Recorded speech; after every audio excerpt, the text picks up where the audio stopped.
bagong James Santos' channel.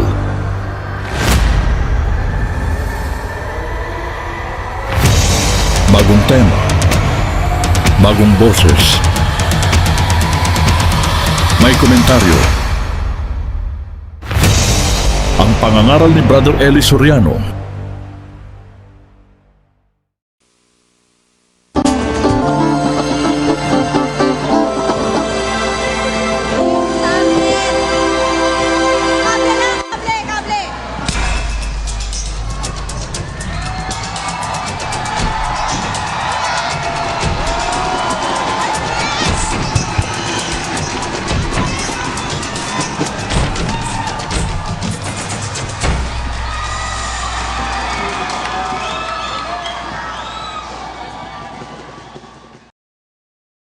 Ang mapapanood ninyo ay ang pangangaral ni Brother Eli Soriano. Patutugtugin natin ang buang video nang hindi mawala ang konteksto ng kanyang ipinapangaral. At ginagawa natin ito sa pamamagitan ng fair use. At bibigyan natin ng komento pagkatapos ng video. Ang mapapanood natin ngayon ay kung ano ang kahalagahan ng panalangin sa Biblia. Halina at atin nang panoorin. Sumainyo ang kapayapaan ng Panginoon. Magandang araw po sa inyong lahat. Muli, sa tulong ng Diyos ay sumasa inyong mga tahanan ang palatuntunan ang dating daan.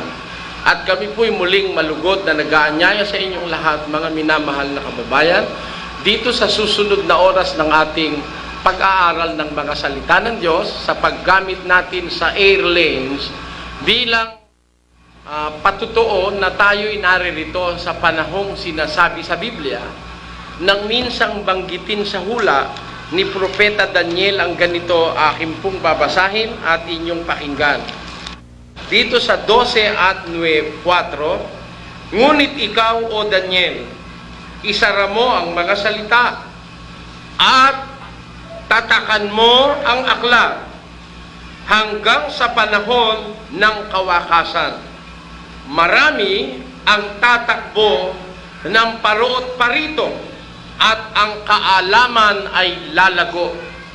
Tayo po ay nabubuhay sa kasalukuyan ng hulang ito na ipinagpaunan ng Diyos kay Propeta Daniel. Ang wika ng Diyos kay Daniel, tatakan mo ang salita, sarhan mo ang aklat hanggang sa panahon ng kawakasan.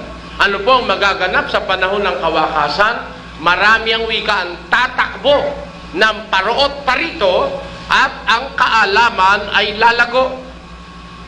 Kaya nga ngayon, nagagamit natin ang airlanes, ang radyo, ang telebisyon, pati ang print media para ang salita ng Diyos ay makatakbo. Kagaya ng pagtakbo ng maraming mga bagay na hindi naman salita ng Diyos. Alam nyo ngayon, panahon ng takbuhan hindi na ngayon lakaran. Panahon ng takbuhan ngayon, mga kapatid na minamahal at mga kababayan, ngayon nagdudumali ang kasamaan. Nagdudumali ang negosyo, ang business. Kaya meron tayo ngayon mga easy call, meron tayo ngayon mga pocket bell, meron tayo ngayon mga instant means of communication para sa negosyo. Ginagamit yan para sa negosyo, kailangan ng mabilis na komunikasyon sa negosyo. Para umunlad ang bangko mo, kailangan may computer ka ngayon na magdideposito ka sa Luzon, pipindutin lang sa computer, yung diniposito mo agad nang nalipat sa Bisaya. Nakaka-withdraw na agad dun sa Bisaya. Kaya napakabilis ngayon ng takbo ng pamumuhay ng tao sa napakaraming mga paraan. Mabilis ang paglaganap ng kasamaan, mabilis ang paglaganap ng balita, mabilis ang lahat ng bagay ngayon inilalarawan sa pagtakbo ng Biblia. Sabi ng Diyos kay Daniel, maraming tatakbo ng paruot parito. Ang kaalaman ay lalago. At hindi nararapat maiwan ang salita ng Diyos. Dapat ding tumakbo ng mabilis ang salita ng Diyos. Ngayon, ginagamit natin ang airlanes para makarating sa inyo, sa lalong maraming kababayang Pilipino, ang salita ng Diyos. Hindi basta takbo, tumatakbo ang salita ng Diyos sa pamamagitan ng telebisyon 186,000 miles per second. Yun ang speed of light. Yun ang takbo ng liwanag. Ganon ang salita ng Diyos na nararapat makarating sa lalong maraming tao sa ating panahon. Ngayong hapon, mga kababayan, sa pamamagitan ng Airlanes, inihahatid namin sa inyo ang karugtong ng ating pinag-aralan nung nakaraang pagtatanghal. Noong nakaraan, atin pong pinag-aralan yung pananalangin, ito'y utos ng Diyos. Ngayon, nakita natin sa Biblia na yung palang pananalangin, paghingi sa Diyos o pagdaing sa Diyos, kalakip ang pagpapasalamat. Babasahin ko sa isang talata ng Filipos, ganito ang pagtuturo ng apostol na si Pablo. Pakinggan nyo, mga minamahal na kapatid. Huwag kayong mga balisa sa anumang bagay. Ito po'y Filipos 4:6. Kan sabi ni San Pablo, huwag kayong mga balisa sa anumang bagay, kundi sa lahat ng mga bagay, sa pamamagitan ng panalangin at daing na may pagpapasalamat, ay ipakilala ninyo ang inyong mga kahilingan sa Diyos. Ano po ang kahulugan ng panalangin sa Biblia? Huwag kayo ikang mababalisa sa alinmang mga bagay. Marami hong kabalisahan ng tao. Minsan, pag may karamdaman ka, nababalisa ka. Minsan, pag wala kang trabaho, nababalisa ka. Kung walang pagmatrikula anak mo, nababalisa ka. Maraming ikinababalisa ang tao sa mundo. Pero ang wika ng banal na kasulatan, huwag. Bawal yung nababalisa ang Kristiyano. Tandaan nyo, bawal yun. Huwag. Kung huwag, ibig sabihin, may paraan para huwag kang mabalisa. May paraan para maalis ang kabalisahan sa buhay mo. Alin yun? Huwag kayong mga balisa sa anumang bagay, ang wika ni Pablo, kundi sa lahat ng mga bagay, sa pamamagitan ng panalangin at daing na may pagpapasalamat, ipakilala ninyo ang inyong mga kahilingan sa Diyos. Ayon. Kaya ang pananalangin, pagpapakilala ng kahilingan natin sa Diyos. Sa paano natin ipinakikilala ang kahilingan natin sa Diyos?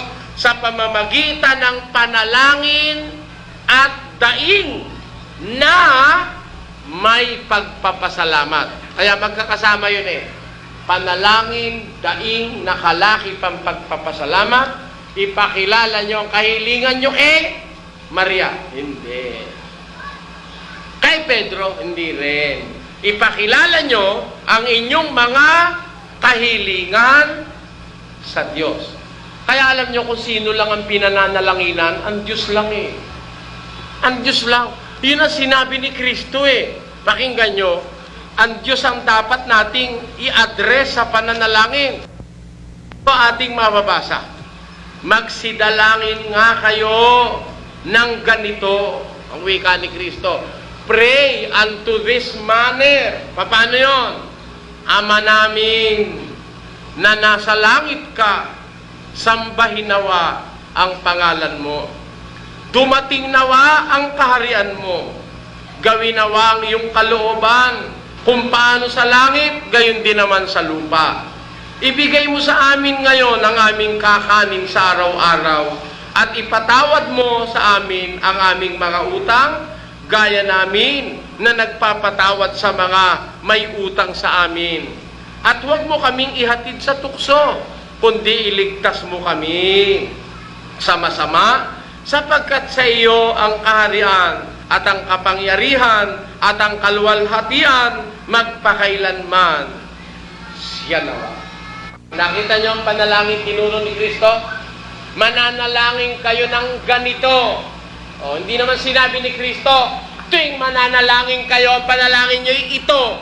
Mali yun, di ganun ang sinabi. Ang sabi, manalangin kayo ng ganito. Nagbibigay lang siya ng ehemplo. ganito ang tutularan mo sa panalangin. Hindi ibig sabihin, ting mananalangin ka, pananalangin mo ito. Nakukuha niyo ba ang punto, mga kapatid? Abe, itong mga gumagamit nito, lumilindol na eh. Kama namin sumasalangin ka, bigay sabi namin kakanin. Ano kung makakakain, lumilindol na nga? Tinuturuan ka lang kung paano ka mananalangin. Hindi ibig sabihin, ting mananalangin kay ganito ng ganito. Gaya nun, merong namamatay sa hospital. Aba, our Father who art in heaven, hallowed be thy name, thy kingdom come, thy will be done on earth as it is in heaven. Give us this day our daily bread, and forgive us our trespasses, as we forgive those who trespass against us, and lead us not into temptation, but deliver us from evil. Amen. For thine is the kingdom, and the power, and the glory, forever.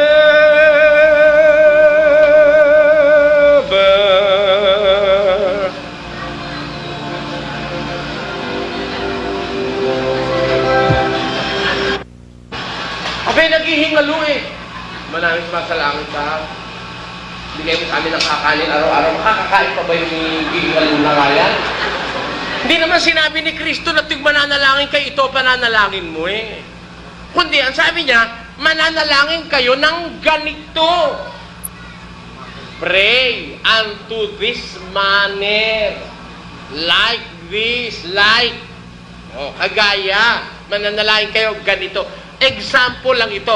Ano ang makikita mo sa example ng panalangin ito? Ang panalangin is always addressed to God.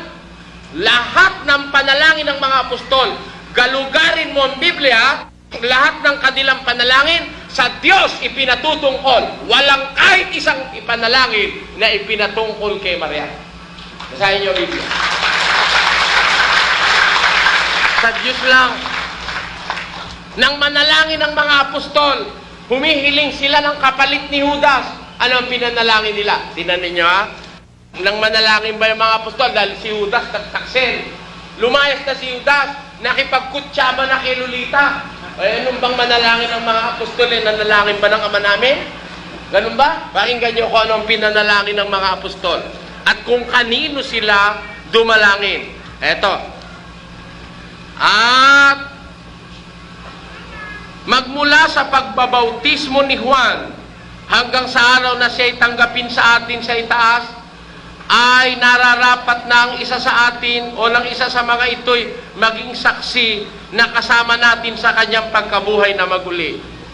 At kanilang ibinukod ang dalawa, si Jose na tinatawag na Barsabas na pinamagatang Husto at si Matias. At sila'y nagsipanalangin na nagsasabi. Abagi noong Maria, punong-puno ka ng grasya. Hindi. Babasahin ko. At sila'y nagsipanalangin na nagsipagsabi, ikaw, Ama namin, sumasalangin ka, sambahin ang ngalan mo, ibigay mo sa amin na aming kakanin araw-araw. Meron ba? Wala eh. Hihiling sila ng kapalit ni Judas dahil si Judas Iscariote nakipagkutsaba na kay Lolita. Kaya, hihilingin nila ang kapalit ni Judas. Ano ngayon ang sabi nila? Sila'y nagsipanalangin at nagsipagsabi, ikaw, Panginoon. Sino ang kausap? Ang Diyos, Panginoon. Ikaw, Panginoon, na nakatataho ng mga puso ng lahat ng mga tao, ipakilala mo sa amin kung sino, alin sa dalawang ito ang iyong hinihirang upang tanggapin ang katungkulan sa ministeryong ito at pagkaapostol na kinahulugan ni Judas upang siya'y makaparoon sa kanyang sariling kalalagyan. Yun ang panalangin. Kung ang kailangan na yung kapalit ni Judas, hindi na sila nagpaligoy-ligoy pa. Ginoong Maria, puno-puno ang grasya, wala nang natira, nasa iyo lang lahat. Ganun ba? Ganun, di ba ganun? Bukod kang pinagpala sa babaeng lahat. Yung nananalangin babae, ako hindi sinali. Hindi na mo. Bukod lang siya pinagpala sa babaeng lahat. Lahat ng grasya ay napunta na sa kanya. Di punong-puno na nga. Walang natira doon sa nananalangin kahit ang piraso. Yun ang panalangin nila. Ganun ba ang panalangin ng apostol?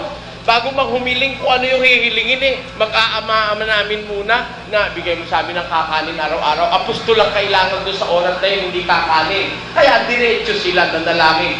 Ikaw, Panginoon, ang nakakaalam ng puso ng lahat ng mga tao. Ipakilala mo sa amin kung sino sa dalawang ito.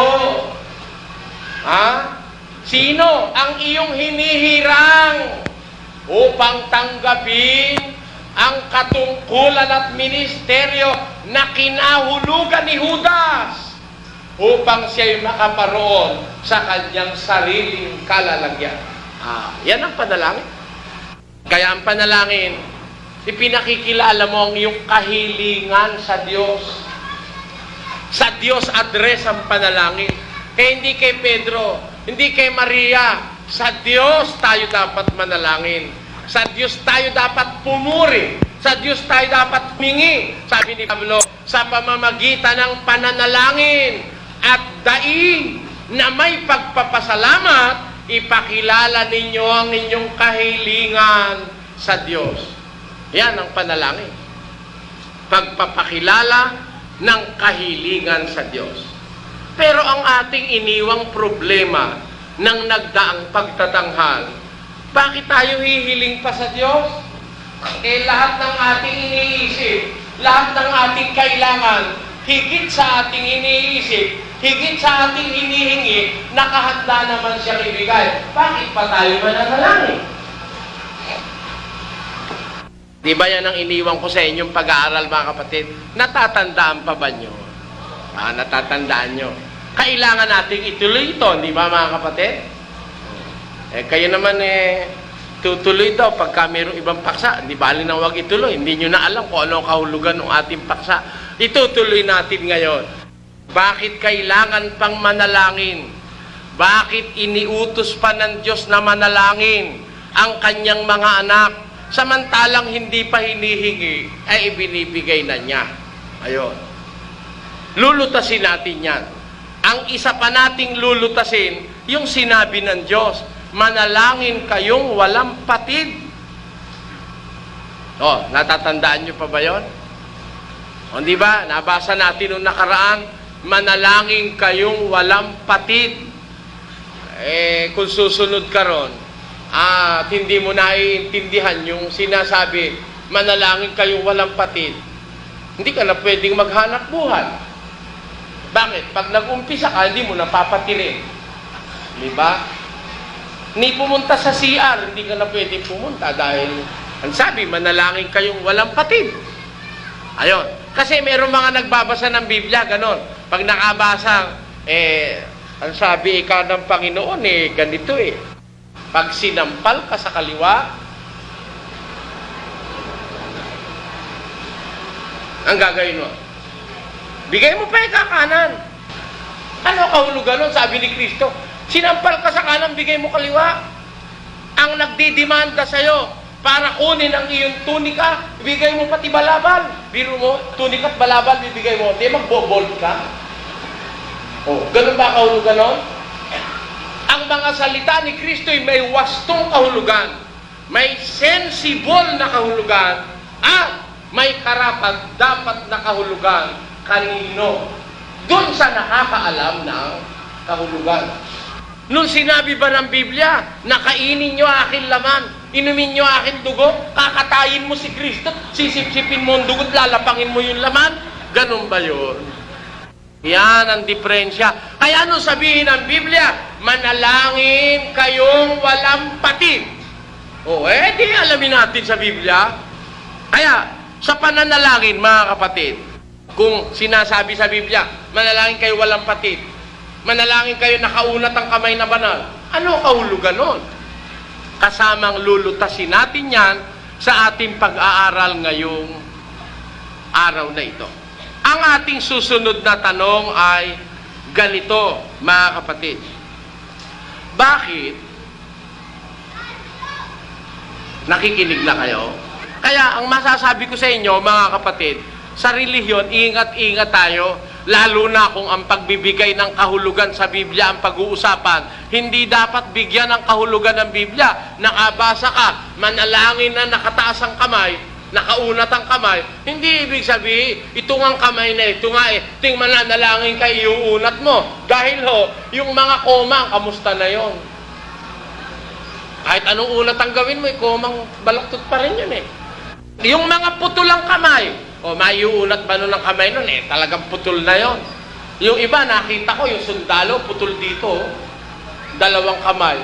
Hindi naman pwede sinabi ng Diyos na, kung putol na ang kamay, paan naman ang iunat? Wala nun. Kaya ano ang kahulugan sa Biblia? Na kung tayo mananalangin, nakaunat ang ating kamay. Alam nyo kasi, ang pananalangin, mga kapatid, ano yan? May disiplina ang Diyos dyan. Hindi kahit kailan mo gustong manalangin, kahit saan at kahit ano itsura, kahit papano, pwede na. Sabi nung iba, sa daan. Meron iba, sa telebisyon. May mga mangaral dyan, manonood ka sa TV.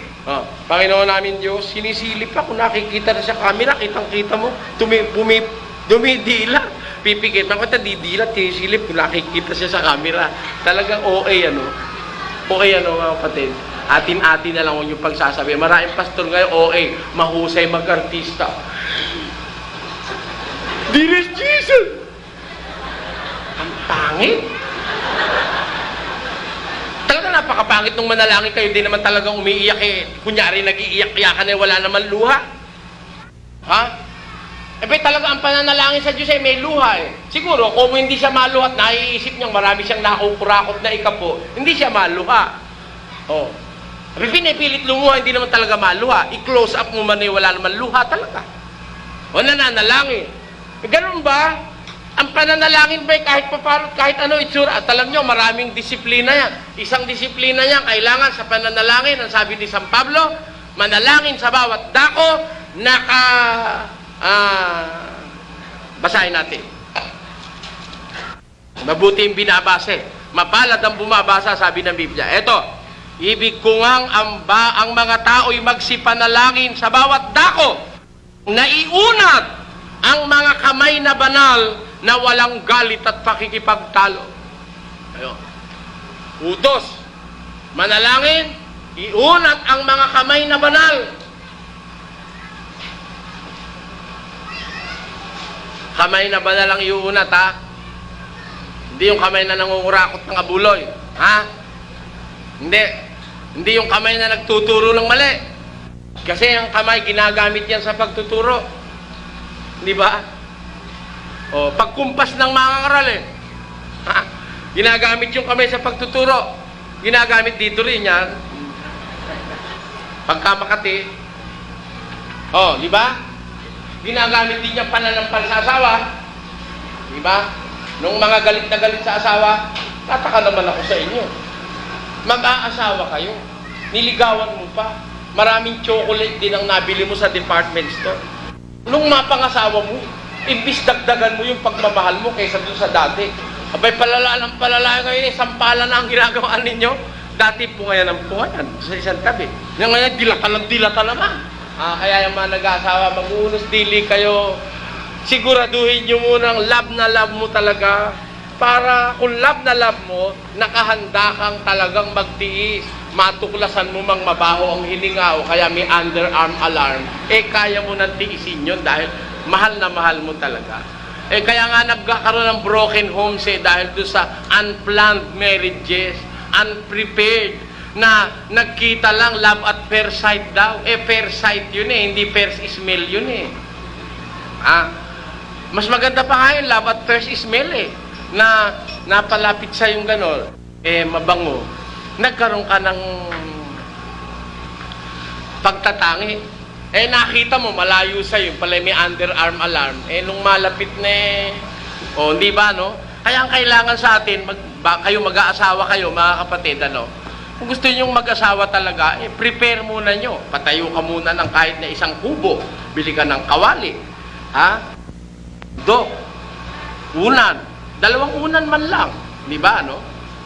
2 kumot, para kung halimbawa nag-aaway kayo konti, may kumot yung isa, di ba? Maraming ihahanda yung mag-aasawa. 2 sipilyo, 2 kutsara, 2 tinidor, Tapos marami yan eh. Pag mag-aasawa kayo, marami kayo ihanda, hindi naman pwede panghiram mo ng sipilyo yung asawa mo. Siyempre, pwede ba naman ipanghiram mo sa biyenan mo ng sipilyo yung asawa mo? Masama yun, magagalit ang biyenan mo. Kaya alam nyo mga kapatid, maghahanda kayo dyan. Yan ang sinasabi ko. Ngayon, kaya tayo napunta riyan dahil dito sa ating pinag-aaralang paksa tungkol sa pananalangin. Yung pananalangin sa Diyos, maraming bagay na dapat mong maunawaan sa pananalangin. Hindi basta nakakita ka ng camera, nanalangin ka. Ha? Muna kaya gusto mo manalangin, nanalangin ka na. Alam nyo, may mga disiplina dyan. Isa dyan yung iuunat yung kamay na banal. Hindi yung kamay na ipinananampal ng asawa. Ngayon, eto pa isang disiplina. Pakinggan nyo. Ewan ko kung tinuturo ng mga pastor nyo ito. Kayong mga matik-matik. Pakinggan nyo ito, ha? Sa isang talata ng unang Korinto, ganito. Ang bawat lalaking nananalangin o nanghuhula na may takip ang ulo ay niwawala ng puri ang kanyang ulo. Datapwat ang bawat babaeng nananalangin o nanghuhula na walang lambong ang kanyang ulo ay niwawala ng puri ang kanyang ulo sapagkat gaya rin kung kanyang inahikan. Anong sabi? Ang bawat lalaking nananalangin na may takip ang ulo, niwawalan niya ng puri ang kanyang ulo. Kailangan palang mananalangin lalaki, walang takip ang ulo. Pero, ang bawat babae ang wikang nananalangin na walang lambong o walang takip ang kanyang ulo, ay niwawalang puri niya ang kanyang ulo. Kaya kailangan, pagka lalaki mananalangin, walang lambong. Ngayon, pagka babae naman ang mananalangin, ang kailangan may lambong. Tamo? Kaya panalangin lang, marami ka nang susuriin sa Biblia. Paano ba yung lambong ng babae? Na kailangan pag mananalangin, nakalambong ka. Ang lalaki naman, pagka siya nagtakip sa ulo, niwawalang puri niya ang ulo niya. Ano kahulugan nun? Pakinggan nyo, dito rin sa unang Korinto 11:14. Hindi baga ang katalagahan din ang nagtuturo sa inyo na kung may mahabang buhok ang lalaki ay mahalay sa kanya? Datapwat kung ang babae ay may mahabang buhok ay isang kapurihan niya sapagkat ang buhok sa kanya'y ibinigay na pangtakip. Alin po ang pinakalambong o pantakip ng babae na bigay ng Diyos? Hindi po yung lambong, hindi yung belo na nabibili sa Quiapo. Hindi.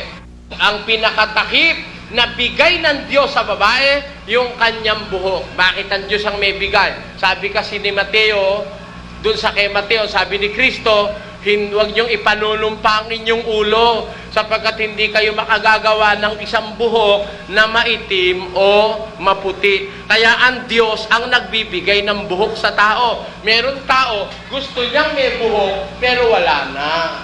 Ang tawag sa kanya, kagaya ng kanta ng aking apo, paatuon, balikat kalbo, paatuon, balikat kalbo. Ayun, meron ganun Gusto man niyang magkabuhok, wala na siyang buhok, ang tawag sa kanya ay kalbo.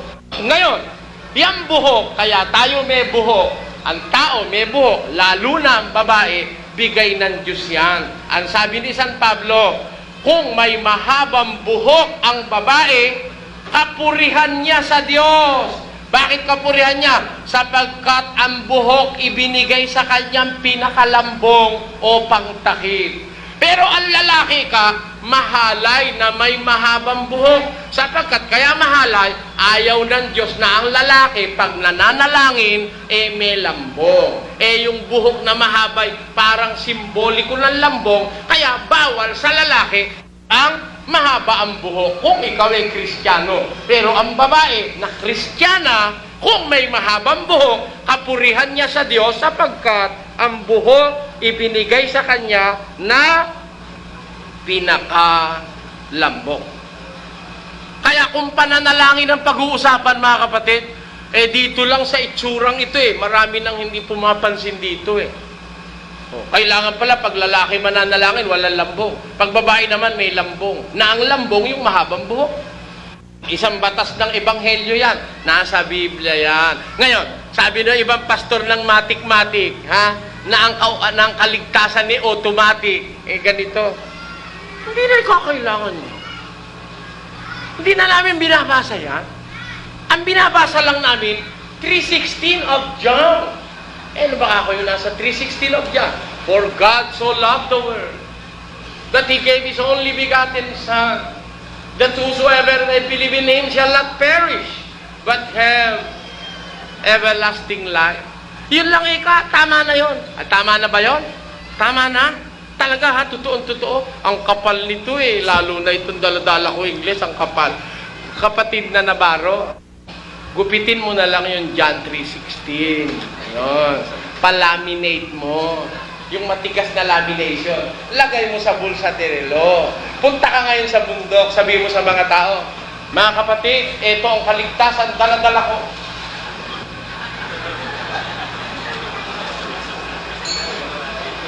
John 3:16. For God so loved the world, that He gave His only begotten Son, that whosoever may believe in Him shall not perish, but have everlasting life. Palakpakan natin ang Panginoon.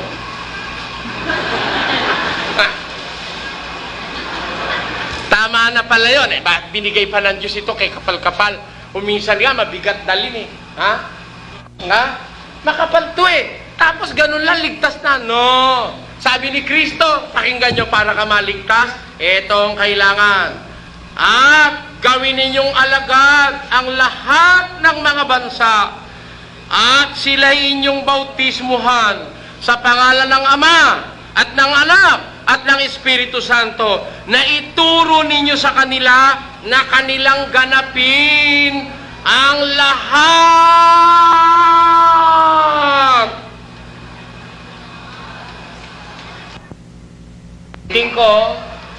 Na ituro ninyo sa kanila na kanilang ganapin ang lahat ng mga bagay na iniutos ko sa inyo, at narito ako'y sumasa inyong palagi hanggang sa katapusan ng sanlibutan. Ano po ang sabi? Iturong ganapin lahat ng utos ni Kristo. Kaya kung ang mangangaral tapat sa Diyos at tapat kay Kristo, hindi niya maaatim na hindi niya iturong lahat ang utos ni Kristo. Isa sa utos ni Kristo, ang sabi niya, ang bawat babaeng nananalangin, walang lambong ang ulo, niwawalan niyang puri ang kanyang ulo. Ang bawat lalaking nananalangin na may takip ang ulo, niwawalan niyang puri ang kanyang ulo. Kaya ang kailangan sa lalaki, kung mananalangin, huwag kang maglalambong. Kailangan sa babae, kung mananalangin, maglambong ka. Alin ang lambong? Yung mahabang buhok na bigay ng Diyos sa babae. Yan ay batas ng Ebanghelyo na hindi itinuturo ng mga pastor sa panahong ito. Ito pa isa. Paano mo ngayon sasabihin, ligtas kay? Yung aral ni Kristo, hindi mo pinatutupad lahat. Ito pa isang turo ni Kristo, hindi sinasabi ng mga matik-matik ngayon na ang kaligtasan ay automatic. Pakinggan nyo. Gayon din naman ang mga babae ay magsigayak ng mahinhing damit na may katimtiman at hinahon, hindi ng mahalagang hiyas ng buhok at ginto o perlas o damit na mahalaga. Ano ang sabi ng Diyos? Sa pamamagitan ni Pablo, ang mga babae gagayak ng mahinhing damit, may katimtiman at hinahon. Utos pa pala, pati damit Utos din ni Kristo, pati damit, gagayakan mo sarili mo ng mainin damit, may katimtiman at hinahon. Kailangan ituro lahat yan. Kaya sa pananalangin pa lang, mga kapatid, mananalangin ka pa lang sa Diyos, marami kang disiplina biblika na dapat matutuhan. Agaya anong kahulugan ng pananalangin walang patid? Anong kahulugan ng pananalangin nakaunat ang kamay na banal? Anong kahulugan ng lalaki pag nananalangin walang lambong? May kahulugan ba yon? Anong kahulugan ng babae pag nananalangin kailangan may lambong? Yan po ang ipagpapatuloy natin sa susunod nating pagtatanghal. Bibigyan natin ng komento ang napanood nating video. Ito ay malayang komento lamang at hindi upang magmarunong. Magkomento rin kayo para magpalitan tayo ng mga kaalaman sa napanood nating video. Ang bibigyan natin ng komento ay tungkol sa panalangin. Sa Biblia, napakahalaga ng panalangin sa buhay ng mga sumasampalataya. Ang panalangin ang paraan ng pakikipag-ugnayan ng tao sa Diyos. Dito ipinapahayag ang pasasalamat, paghingi ng tulong, pagsisisi sa kasalanan at paghiling ng patnubay. Sa pamamagitan ng panalangin, lumalapit ang tao sa Diyos at nagpapakita ng pagtitiwala at pananampalataya sa Kanya. Kaya nga sinasabi sa unang Tesalonika, Kapitulo 5, versikulo 17, magsipanalangin kayong walang patid, na nagpapakita na ang panalangin ay dapat maging bahagi ng araw-araw ng isang mananampalataya. Itinuturo rin ng Biblia kung paano manalangin upang pakinggan ng Diyos. Una, ang panalangin ay dapat gawin ng may pananampalataya at taos-pusong pagtitiwala sa Diyos, sapagkat sinabi sa Santiago Kapitulo 1, versikulo 6 na ang humihingi ay dapat humingi na may pananampalataya at hindi nagdadalawang isip. Ikalawa, ang panalangin ay dapat gawin ng may kababaang loob at walang pagpapaimbabaw, hindi para ipakita sa tao kundi para sa Diyos, gaya ng itinuro ni Jesus Christ sa Mateo Kapitulo 6, versikulo 5 hanggang versikulo 6, na kung kayo ay mananalangin ay huwag kayong gaya ng mga mapagpaimbabaw, upang sila'y mangakita ng mga tao. Dapat manalangin ng lihim sa Ama at gagantihan Kanya. Ang ikatlo, mahalaga ring iwasan ang kasalanan at sundin ang kalooban ng Diyos, sapagkat sinasabi sa unang Pedro Kapitulo 3, versikulo 12, sapagkat ang mga mata ng Panginoon ay nasa mga matuwid at ang kanyang mga pakinig ay sa kanilang mga daing. Ikaapat, ang panalangin ay dapat gawin sa pangalan ni Kristo, sapagkat sinabi sa Juan Kapitulo 14, versikulo 14, na anumang hingin sa kanyang pangalan ay kanyang gagawin. Sa kabuuan, ipinapakita ng Biblia na ang panalangin ay mahalagang bahagi ng pananampalataya. Ito ang tulay ng tao sa Diyos. Kapag ang panalangin ay ginagawa ng may pananampalataya, kababaang loob, malinis na puso at ayon sa kalooban ng Diyos, may katiyakan ang sumasampalataya na pinakikinggan siya ng Diyos. Oo nga pala, maraming salamat sa mga nagbigay sa pamamagitan ng GCash. Malaking tulong po ito na pambayad sa kuryente at internet. Ang sabi nga ng kasulatan, mapapalad ang nagbibigay kaysa sa tumatanggap. Pagpalain tayo ng Panginoon sa pangalan ni Hesukristo. Amen. Kung nagustuhan ninyo ang aking upload video, paki-like naman, subscribe, share at comment. Maraming salamat sa inyong suporta at panonood.